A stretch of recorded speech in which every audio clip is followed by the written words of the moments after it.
멀리 대구에서 충청에서 또 경남에서 수도권에서 많이 오셔서 너무 감사드리고요. 보셔서 아시겠지만 좀 세상이 변할까요? 네, 좀 변했으면 좋겠습니다.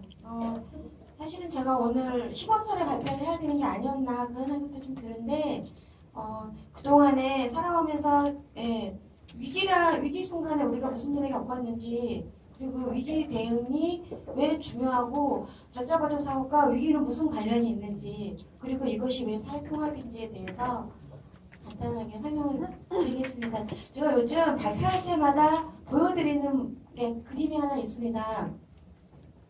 삼각형이에요. 네, 그래서 보신 분도 계시겠지만 안 보신 분이 계실 것 같아서 제가 가운데로 나가서 삼각형을 보여드리겠습니다. 삼각형이 보이죠? 예. 이게 뭐냐면요. 정신장애예요. 이 삼각형은 스키즈플레니아이기도 하고 바이폴라이기도 합니다. 뭘까요? 진단명이에요. 의사한테 보여주려고 제가 병원에서 강제 입원됐을 때 그 안에서 그린 겁니다. 크게 확대를 해서 다시 그렸어요. 발표할 때 보여드리려고. 사람을 이해시키는 게 얼마나 어려운 일인지에 대해서.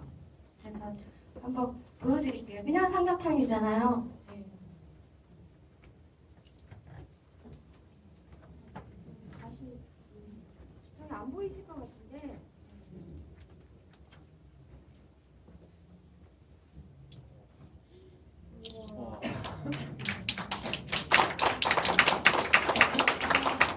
이걸 보여드리는 이유는 뭐냐면 정신장애인은 삼각형이 아니에요. 그래서 보여드린 겁니다. 사람이 겉으로 드러난 증세, 증상, 단편적인 행위로 그 사람에 대해서 알 수 없어요. 정신장애인이 궁극적으로 힘들었던 것은 무엇이냐면 나에 대해서 알지 못하는 사람들이 아는 채 있기 때문이에요. 나에 대해서 전후의 맥락에 대해서 알지 못해요. 그런데 이 삼각형이 우리한테 제가 주황색으로 그린 거 있어요. 주홍글씨잖아요.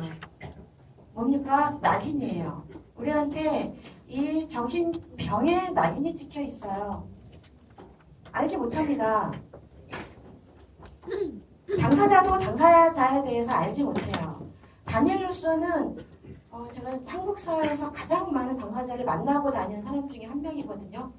회원수 8,000명의 당사자 카페에서 활동을 했고 지난 10년간 경기 북부에서부터 제주도까지 당사자를 만나고 다녔어요. 수만 명을 만나고 다녔습니다.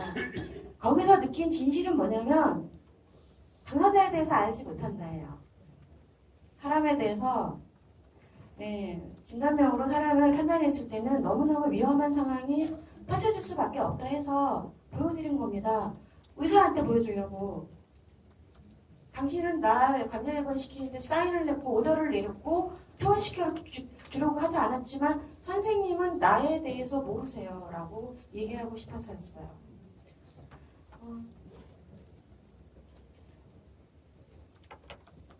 정신건강 실무 현장의 문제점과 위기 대응의 방향성.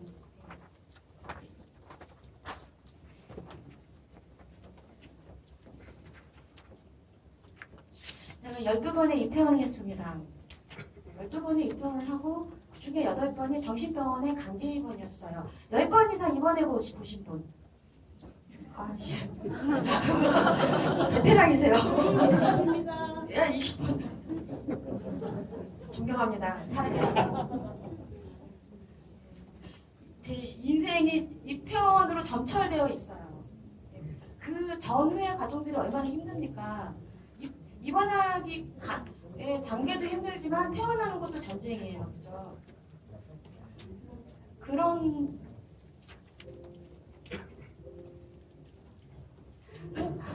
여기 감옥에 가고 싶은 분 계셔요? 정신병원 폐쇄병동에 가고 싶은 분. 밥을 먹고 옥구슬을 흘립니다. 예. 왜 이런 문제가 생겼을까요? 가기 싫어서 생긴 문제잖아요. 그렇죠? 네. 정신질환의 위기 이거 길게 설명 안 해도 되죠. 급성기 자살 시도, 플래시백이란 뭐냐면 들어보셨을 거예요. 심한 충격이나 사고, 폭력을 겪었을 때 어떤 일상생활이나 그 상황이 다시 그대로 느껴지는 거거든요. 성폭력 피해자가 어떤 사건을 봤을 때 그것이 단지 생각이 아니라 몸에 그대로 신체적으로 충격을 주는 그런 거거든요. 플래시백이고, 또 급성기 하는 분들이 얌전한 거 봤습니까? 급성기 하는 분들이요, 얌전하지 않아서 급성기예요. 급성기 하는 분들 치고 난폭하죠. 네, 굉장히 텐션도 올라가 있고 과격해질 수밖에 없습니다. 왜냐하면 자기 조절 능력이 심각하게 떨어져 있기 때문에, 또 그러다 보니까 일시적으로 공격성이 나타날 수도 있어요. 또 번아웃은 소진이라고 하죠. 네. 정신장애인 당사자 위기시 경험. 자, 위기 때 어땠나요? 제 경험을 그대로 적어보겠습니다. 처벌받았어요. 그리고 또 납치됐어요. 그때마다. 그리고 아무도 나의 이야기를 알아듣지 못하고 들으려 하지 않았어요. 그리고 네 번째, 더 자극을 해. 네, 발화가 됐는데 그 상태에서 사람이 아까 멘붕 말씀하셨잖아요. 그죠? 예. 불안하고 힘들고 공포스러워 죽겠는데 거기다가 이래라 저래라 약 먹어야 돼, 잠자야 된다 막 해서 사람을 어떻게 돼요? 예, 사람을 궁지로 몰아넣어요. 예. 도망갈 수 없는 궁지로 되면 어떻게 됩니까?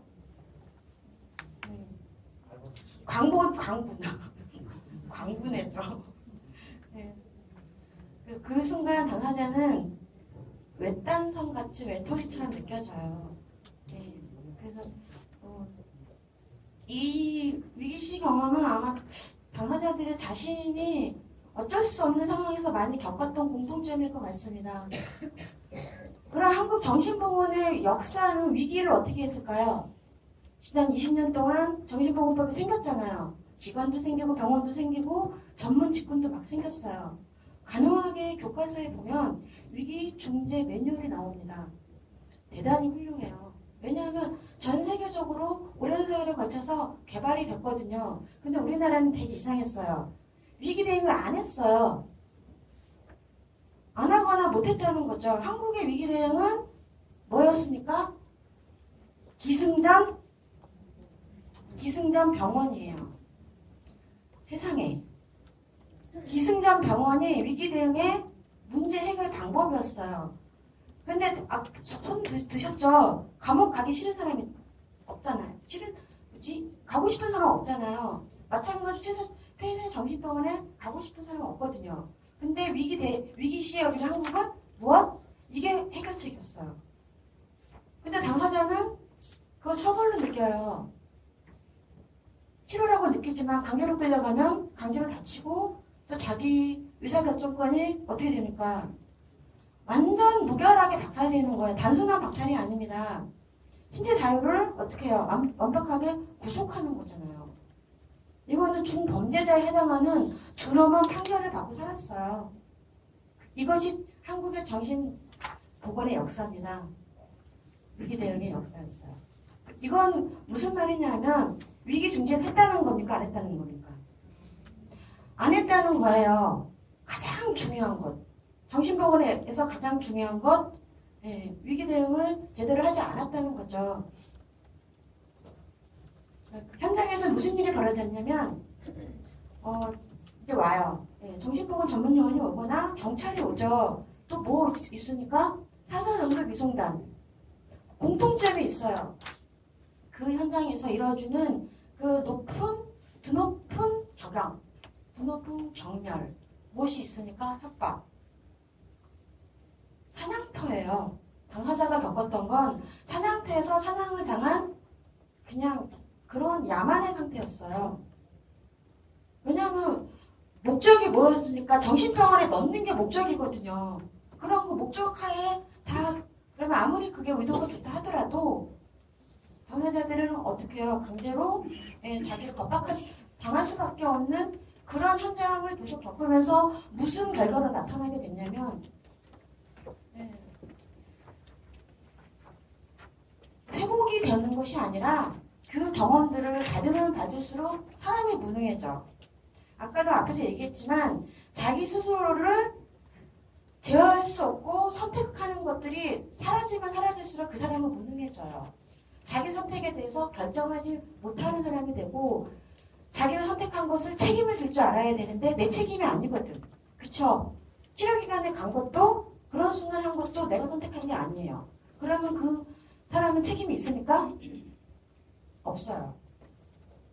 그 반복된 경험을 하게 되면 사람은 무능해지고 선택과 책임에서부터 멀어질수록 뭐가 되냐면 사람이 모자란 사람이 돼요. 남들도 그렇게 봅니다. 예. 그리고 나는 그런 순간에 나는 이제 이 사회에서 싫은 사람이 돼버렸어요. 그리고 엉뚱하고 무모한 사람이 됐고 이 당사자의 깊은 마음속에는 분노, 억울함, 저항 또 뭐 있습니까? 굉장히 많은 것들이 차곡차곡 쌓이게 되죠. 그래서 어느 순간에 되면 다시 터져요. 결과적으로 치료의 장에서 멀어지게 했어요. 그게 치료의 방법이 아니기 때문에. 사회복귀에서 멀어지게 했습니다. 네, 지역사회부터 더구나 더 멀어지게 했어요. 그래서 글보다는 언제나 그림이 좀 효과가 있기 때문에 그래서 당사자들이 한국 사회에서 이 과정을 겪으면서 어떻게 됐냐면 그런 위기 대응을 하고 나면요 천덕꾸러기가 됩니다. 자존감은요 땅바닥 정도가 아니에요. 예, 내가 붕괴되면 자존감이 사라져버리기 때문에 그래서 합리화시켜. 나는 죄도 지은 적이 없는데 범죄자라고 막 언론에서 막 나오잖아요. 뭐 살인했다 보면 난 한 번도 타인한테 해를 끼쳐본 적이 없어요. 힘들어가지고 물건을 던져갔지만. 그래서 한국의 정신장애인들의 상처, 상처, 강제 입원, 정신병자, 정신병원, 강제투약. 이거 어떻게 할 겁니까? 묻고 싶어요. 우리 수십만 명의 당사자들이 지금 이 고통을 겪고 있는데 이거 누가 책임을 지고 이게 당사자가 책임져야 되나요?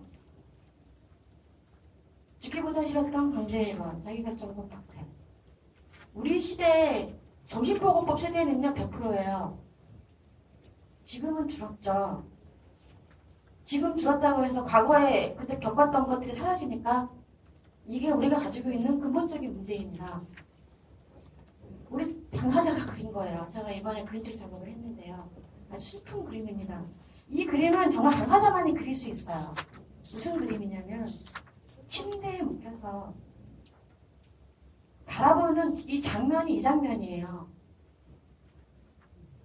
사지감각이 돼서 묶여서 자기 발을 그린 겁니다. 진짜 이거밖에 안 보이거든요. 앞에 CCTV 있고. 난 이걸 많이 겪었어요. 우리 친구는 20년 동안 겪었어요. 아직까지도 정신병원에서 헤어나오지 못하고 있습니다. 요즘도 모르겠는데 포박돼서 끌려가고요. 거리를 배회하다가 정신이 없어가지고. 끌려가는 장면 중에 한 장면을 너무너무 가기 싫은데 더 심하게 좀 자세히 그리고 싶은데 힘들어서 못 그리겠더라고요. 이게 플래시백이에요. 이 그림을 아까 그 당사자가 그 그림을 그리는 동안 재발했습니다. 이 경험 때문에 재발을 해요. 치료를 한 것이 아니라 우리한테 트라우마만 더 생겨버렸어요. 이 그림을 그리면 재발할 것 같아요. 힘들어서. 이건 제가 그린 겁니다. 방에 묶여있을 때. 숟가락으로 밥 먹는 거. 이게 병원이라기보다는 나가서 갈 데 없어. 진짜 불쌍해요. 그림으로 좀 보여드리겠지만 의사와의 실제 대화예요. 적었습니다. 너무 기억에 나서 기억하고 있거든요. 선생님, 3개월 전에 안 돼요. 의사 선생님들 죄명이 뭔가요? 죄를 지었다는 게 아니고요. 그런데 왜 이렇게 답답한 데서 갇혀 지내야 하나요? 경화 씨는 심신미약 상태입니다. 치료가 필요해서 여기 있는 거예요. 왜 치료를 이렇게 답답한 데서 해야 하나요? 대답 병원 구칙. 이게 병원 구칙이에요. 병원 규칙. 실제 대화입니다. 2014년은 얼마 안 됐죠. 불과 최근의 일입니다. 가축 취급당했어요. 20년 동안 병원에 있는 당사자가 병실에서 실제로 차라리 사형을 시켜라 울었던 그 장면을 옆에서 제가 의료하고 있는 그림입니다. 아직도 병원에 계세요. 차라리 사형을 시켜라. 20년 동안 나오지 못하고 있는 사람들이 있다는 거죠. 무려 4만 명? 굉장히 많습니다. 아직도. 할 수 있는 방법이 없어요. 보호자가 퇴원시켜주지 않아요. 예, 70%는 보호자가 있습니다. 법이 그렇기 때문에 3cm만 열리는 창문 그동안 안 열리지만 다 가려버리고 창문이 3cm만 열려. 공기가 통하지 않아요. 여기서 몇 개월 있어야 돼요. 있어 보세요 한번. 사람이 어떻게 되는지. 더 안 열려 뭐. 언니들 이건 병원 안에서 그린 거예요. 흡연실에서 담배꽁초 좀 달라고. 그래서 제가 한 거야. 서울역 노숙인들이 낫다. 차라리 서울역 노숙인들은 담배꽁초를 주워서 피울 자유라도 있다. 여기는 담배꽁초를 주워 피울 자유마저도 없다는 거죠. 그래서 그런 이런 그림은 언제 갈 거야? 퇴원시켜도 나가면 약도 잘 먹고 말 잘 들을게. 100% 아니에요. 당사자들 병원에 가면 다 그러잖아. 퇴원시켜달라고. 보호사 5분 지났습니다. 끊으세요. 다음 환자. 이게 지금 무슨 장면입니까? 이게 병원이에요. 우리가 가는.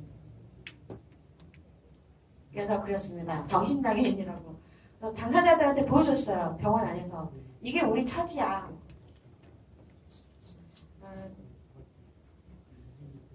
공감이 마구마구 했어요. 그런데 과도한 약물에 대한 뭐가 있습니까? 신고. 거의 종교적 맹신에 가까워요. 나중에 당사자는 당사자는 사람은 사라지고 약을 먹어야 되는 그런 존재가 돼버렸어요.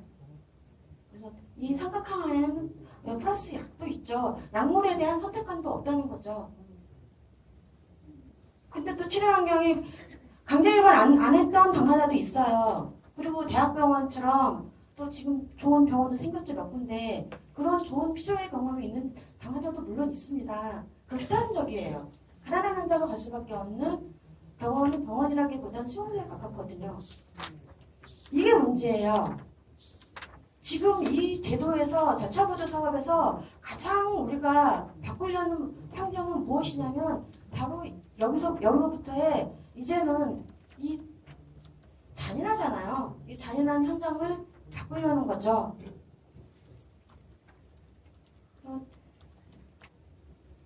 가장 잔인한 고문 가두고서 강제투약. 교도소에 사람을 가두고 당신의 사상과 신념과 당신의 인간성 또는 무엇을 바꾸기 위해서 강제로 약을 투약합니까? 범죄를 고치기 위해서? 근데 우리는 그래요. 근데 그 약이 좋으면 모르겠어. 합병증까지 일으켜요.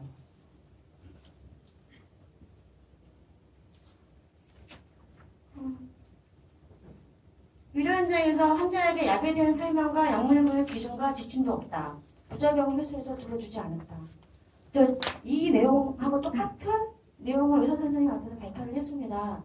앞으로 약물 교육은 약물에 대한 설명은요. 기본이 돼야 돼요. 우리나라는 기본기가 전혀 안 돼 있었다는 얘기예요. 그러면서 치료라고 하면 안 되죠. 인식의 전환.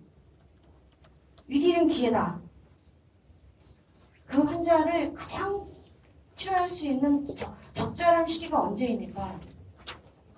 가장 많이 아플 때예요. 그러면 가장 많이 아플 때 어떻게 해야 됩니까?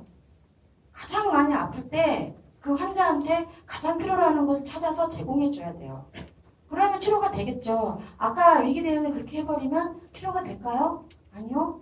회복할 수 있는 사람도 회복되지 못합니다. 단 한 번도 그런 일을 겪어보면요. 회복 못해요. 회복할 사람도 만성 환자 되고 맙니다. 또 하나는 모든 문제의 정점이에요. 갈등의 정점, 지원의 됐기, 그래서 심지어는 인생의 전환점까지 꾀할 수 있는 시점이라는 거죠. 저희가 이제 제철인 교수님하고 절차보조 사업을 얘기하면서 이 부분에 대해서 얘기를 많이 했습니다. 정신장애인을 위해서 사회 서비스가 가장 필요한 부분.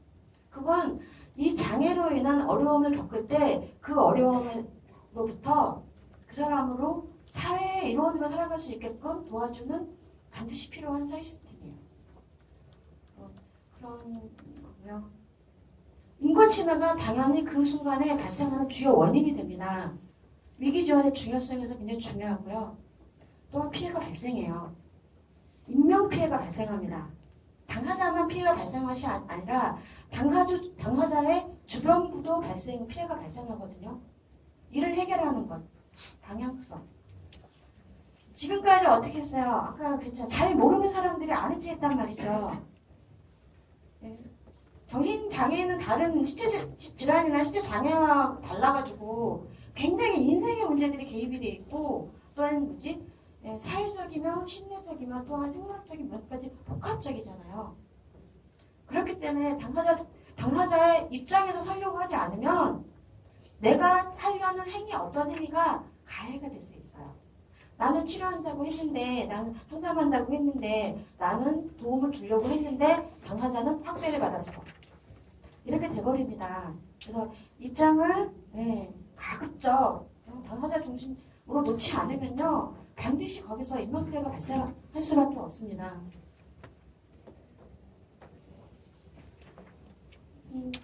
지난번에 제가 시간을 좀 넘겼는데요. 위기 대응의 핵심. 지난번에 급성기에서 어떻게 하냐고 물어보신 분이 있어요. 신뢰를 가지고 있는 사람이 대하지 않으면 어렵습니다. 그래서 그 환자분과 가장 가까운 사람, 그 환자분이 신뢰할 사람이 누구냐. 그래도 한 명쯤 있을 거 아니냐 찾아봐라. 그 사람이 이야기할 수 있도록 도와줘야 된다라고 이야기를 했어요. 왜냐하면 심각하게 혼돈을 일으키고 있는 사람이 그렇다고 해도 의식이 없는 건 아니거든요. 굉장히 흥분해 있고 조절력이 없기 때문에 그때는 되도록 그 사람이 믿을 수 있는 사람의 말만 귀에 들어와요. 그리고 공감. 공감력이 없는데 어떻게 이 사람의 마음을 이해할 수 있겠어요? 그래서 여기서 동료 지원의 문제가 중요합니다. 같은 입장의 사람이 가장 공감을 잘 하기 마련인 거죠. 같이 아파봤던 사람이.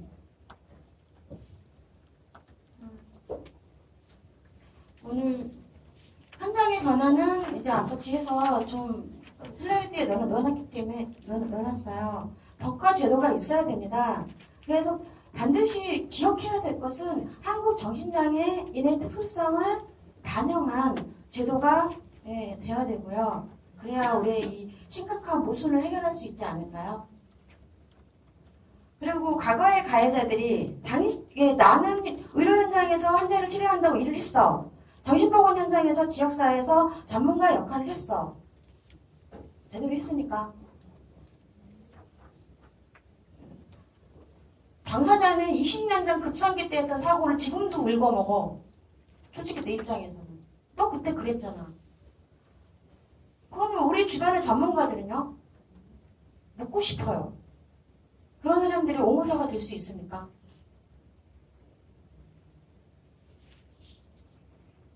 자기가 받아들일 수 있어야 되는 거예요. 사실 우리 당사자 입장에서는 받아들이기 어려운 지점들이 되게 많습니다. 사실상 그런 사람들이 전차보조 시범사업단이 돼가지고 센터를 만든다고 쳐. 가고 싶을까요? 믿을 수가 없는데. 뭐 때문에? 귀신의 경험 때문에.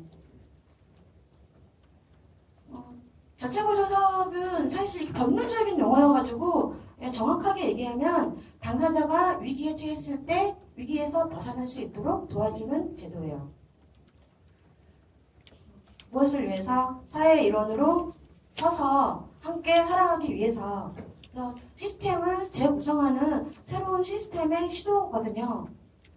그래서 이런 장애 유형에 맞춘 서비스가 될 거고 그동안 전문가 중심의 관점에서 무엇이 좋아졌는가?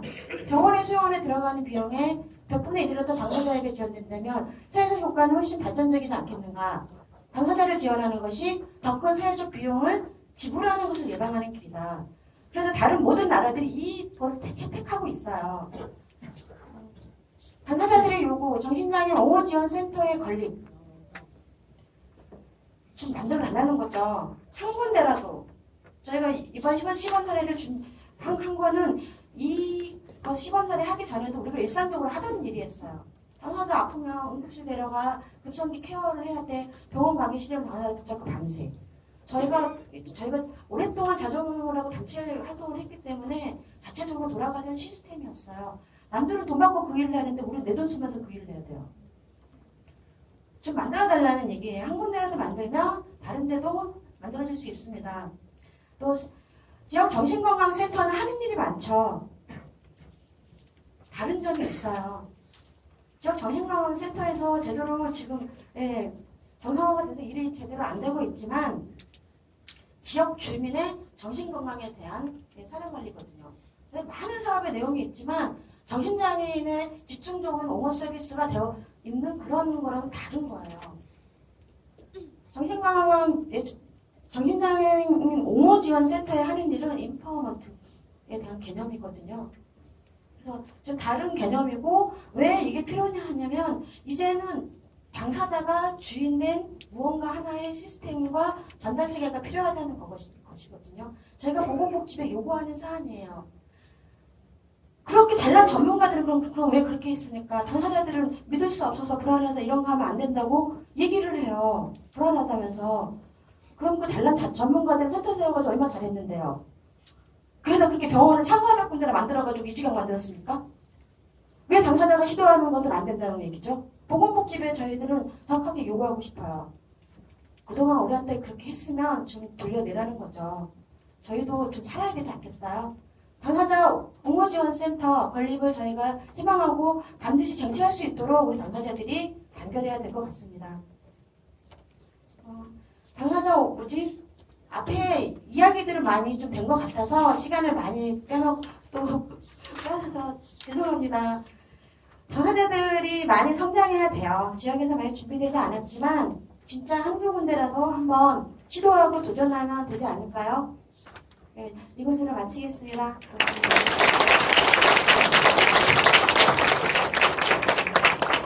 다음으로 대표를 보겠습니다.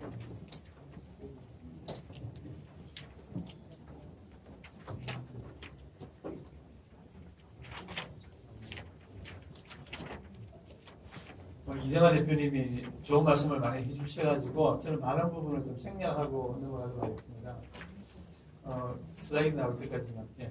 제가 다른 나라에 가가지고 우리나라에 대해서 이야기를 할 때가 굉장히 많이 있는데요. 그럴 때 저는 대한민국은 정말 훌륭한 나라라고 이야기합니다. 짧은 시간 안에 경제 발전을 이뤘고 그리고 또 정치적으로 민주주의를 이룬 굉장히 훌륭한 사람들이 사는 나라다라고 이야기를 합니다. 그렇지만 한 가지 결점이 있다라고 이야기해요. 그 결점은 이제 사회적 약자들이 차별받고 인권을 침해당하는 것이 일상화되어 있고 일상화되어 있음에도 불구하고 많은 사람들이 그걸 의식하지 못하고 있는 그런 한계가 있다. 그렇지만 이것도 우리가 조만간 이겨낼 수 있을 것이라고 믿는다. 이렇게 이야기를 많이 합니다. 그런데 저는 그러니까 법을 전공하는 사람으로서 정신장애인들에 대해서는 그렇게 잘 알지는 못했습니다. 그런데 이 분야에 와서 연구를 하고 당사자들을 만나고 하면서 너무나 큰 충격을 받았어요. 어떻게 이런 일들이 이 땅에서 일어날 수 있을까라고 하는 부분에서 너무 큰 충격을 받았는데요. 그게 이제 저는 좀 생각이 다릅니다. 우리 이정아 대표님께서는 당사자이기 때문에 생각하시겠지만 저는 좀 중립적인 입장에서 제가 정신질환을 겪는 당사자는 아니지만 저도 물론 정신적인 스트레스를 굉장히 많이 받습니다. 그래서 저도 가끔은 환청이 들려요. 그리고 가끔은 눈앞에 그러니까 하나님이 나타나세요. 그리고 제 교수가 지금 하는 일 열심히 하라 이렇게 저를 격려하시고 그래요. 그래서 가끔은 그래요. 가끔은 그런데 일상적으로 그렇게 하진 않고요. 그리고 꿈도 저는 아주 생생하게 잘 꿉니다. 그리고 그 꿈에 따라서 제가 행동도 많이 하고 그래요. 그렇기는 하지만 그런 이제 정신질환이라고 이렇게 뭐 진단을 받아서 그렇게 하지는 않습니다. 그런데 이게 제가 생각할 때는 이렇게 이제 고통을 받는 사람 입장에서는 고통을 주는 사람이 문제.